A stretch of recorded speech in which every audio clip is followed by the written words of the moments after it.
ഇനി കൽത്തപ്പം ഉണ്ടാക്കിയിട്ട് നന്നായിട്ടില്ല എന്നുള്ളൊരു പരാതി ആർക്കും വേണ്ട. അത്രയും ആരെടുത്തിട്ടും നല്ല സോഫ്റ്റ് ആയിട്ടാണ് നമ്മളിത് ഉണ്ടാക്കിയിട്ട് എടുക്കുന്നത്.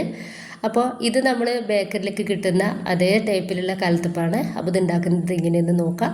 കണ്ടുകൊണ്ടിരിക്കുമ്പോൾ ഇഷ്ടമാവുകയാണെങ്കിൽ നിങ്ങളുടെ എല്ലാ സപ്പോർട്ടും ഉണ്ടാവുക. അപ്പോൾ അതിന് വേണ്ടിയിട്ട് ഞാൻ 1 കപ്പ് പച്ചരി വെള്ളത്തിലിട്ട് കുതിർത്ത് വെള്ളമൊക്കെ ഒഴിവാക്കി റെഡിയാക്കി വെച്ചിട്ടുണ്ട്. ഇത് നമുക്ക് മിക്സിയിലെ ജാറിലേക്ക് ഇട്ട് കൊടുക്കാം.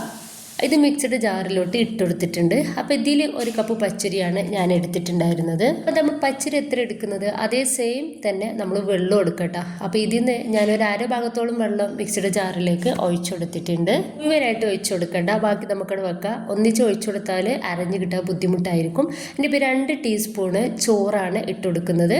ഒരു 3 ഏലക്കായ ഇതിലേക്ക് ചേർക്കുകയാണ്. ഇനിയിപ്പോൾ ഇതാ കുറച്ച് ചെറിയ ജീരകം കൂടി ഇട്ടുകൊടുത്തിട്ട് നമുക്കിത് നല്ല ഫൈൻ പേസ്റ്റ് ആക്കിയിട്ട് അരച്ചെടുക്കാം. ഇത് നന്നായിട്ട് അരച്ചെടുത്തിട്ടുണ്ട്. അതൊരു ബൗളിലേക്ക് ഒഴിച്ചെടുക്കുന്നുണ്ട്. നമ്മൾ ബാലൻസ് വെച്ചിട്ടുള്ള ആ ഒരു വെള്ളം ഈ ഒരു മിക്സിയുടെ ജാറിലേക്ക് ഒഴിച്ചെടുത്തിട്ട് അതുപോലെ ഒന്ന് ചുരട്ടിയിട്ട് ഇതിലേക്ക് തന്നെ ഒഴിച്ചെടുക്കാം. ഇനിയിപ്പോൾ ഒരു 3 ക്യൂബ് ശർക്കര ഒന്ന് പൊടിച്ചെടുത്തിട്ടുണ്ട്. അതിലേക്ക് 1 കപ്പ് വെള്ളം ഒഴിച്ചെടുത്തിട്ട് അത് നന്നായിട്ട് ഞാനൊന്ന് മെൽറ്റ് ചെയ്തിട്ട് എടുക്കുന്നുണ്ട്. അപ്പോൾ ഇത് നന്നായിട്ടൊന്ന് മെൽറ്റ് ആയിട്ടുണ്ട് കേട്ടോ. ചൂടോടെ തന്നെ നമ്മൾ അരച്ച് വെച്ചെടുത്തിട്ടുള്ള ഈ ഒരു മാവിലേക്ക് ഒഴിച്ചു കൊടുക്കുക. വെച്ചിട്ട് വേണം നമ്മൾ ഇതിലേക്ക് ഒഴിച്ചു കൊടുക്കാൻ വേണ്ടിയിട്ട്. ശർക്കരയിൽ മണ്ണും പൊടിയൊക്കെ ഉണ്ടാവും. ഇനിയിപ്പോൾ ഇതാ ഉടനെ തന്നെ നന്നായിട്ട് മിക്സ് ആക്കി കൊടുക്കുക, അല്ലെങ്കിൽ നമ്മുടെ മാവ് കട്ടായിട്ട് വേവായിട്ട് പോകട്ടോ. അപ്പോൾ അതില്ലാണ്ടിരിക്കാനാണ് ഉടനെ തന്നെ നന്നായിട്ട് ഒന്ന് മിക്സ് ആക്കി കൊടുക്കുക. ലാസ്റ്റ് നമ്മൾ ഇതിലോട്ട് ഒരു പിഞ്ച് ബേക്കിംഗ് സോഡ കൂടി ചേർക്കുകയാണ്. എന്നിട്ട് നന്നായിട്ട് മിക്സ് ആക്കി കൊടുക്കുക. ഇപ്പോൾ കുക്കറിലേക്ക് വെളിച്ചെണ്ണയാണ് ഞാൻ ഒഴിച്ചു കൊടുക്കുന്നത്. ഇനിയിപ്പോൾ നന്നായിട്ട് ചൂടായിട്ടുള്ള കുക്കറിലേക്ക് നമുക്ക് നമ്മുടെ ഒരു മാവ് ഒഴിച്ചു കൊടുക്കാം. ഒഴിച്ചു കൊടുക്കുന്ന സമയത്ത് നമ്മൾ തീ ഹൈ ഫ്ലെയിമിൽ ഇടണം. ഇനിയിപ്പോൾ ഇതിലേക്ക് ഞാനിതാ വെളിച്ചെണ്ണയിൽ വറുത്ത് കോരി വെച്ചിട്ടുള്ള തേങ്ങാക്കൊത്ത് ഇട്ട് കൊടുക്കുന്നുണ്ട്.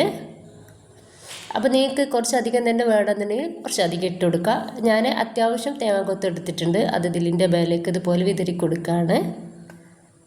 കുറച്ച് ചെറിയ ഉള്ളി ഇതുപോലെ ഒന്ന് എടുത്തിട്ടുണ്ട്, അതുകൊണ്ട് ഇതിലേക്ക് ചേർക്കുന്നുണ്ട്.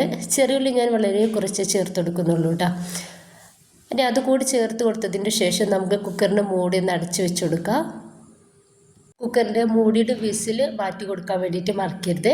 ഇനി പെറ്റ് ലോ ഫ്ലെയിമിലിട്ടിട്ട് ഒരു 10 മിനിറ്റ് നമുക്ക് ഇതൊന്ന് റെഡിയാക്കി എടുക്കുക. നന്നായിട്ട് ഇതുപോലെ എയർ പോകുന്നത് നിങ്ങൾക്ക് കാണാൻ വേണ്ടിയിട്ട് പറ്റുന്നുണ്ടാവും. ആ ഒരു സമയത്ത് കറക്റ്റ് 10 മിനിറ്റ് ആകുന്ന സമയത്ത് നമുക്ക് ഗ്യാസ് ഒന്ന് ഓഫ് ചെയ്ത് കൊടുക്കുക.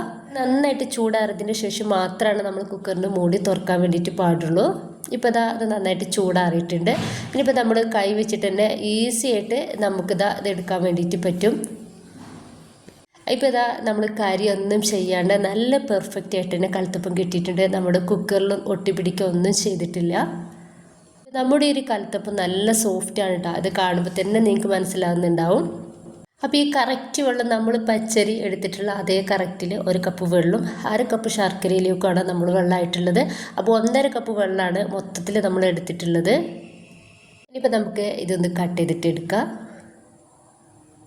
അപ്പോൾ നന്നായിട്ട് ആരെടുത്തിട്ടുള്ള കൽത്തപ്പാണ് നമ്മൾ ഉണ്ടാക്കിയെടുത്തിട്ടുള്ളത്. അപ്പോൾ എല്ലാവരും ഇതുപോലെ ഒന്ന് ട്രൈ ചെയ്ത് നോക്കുക.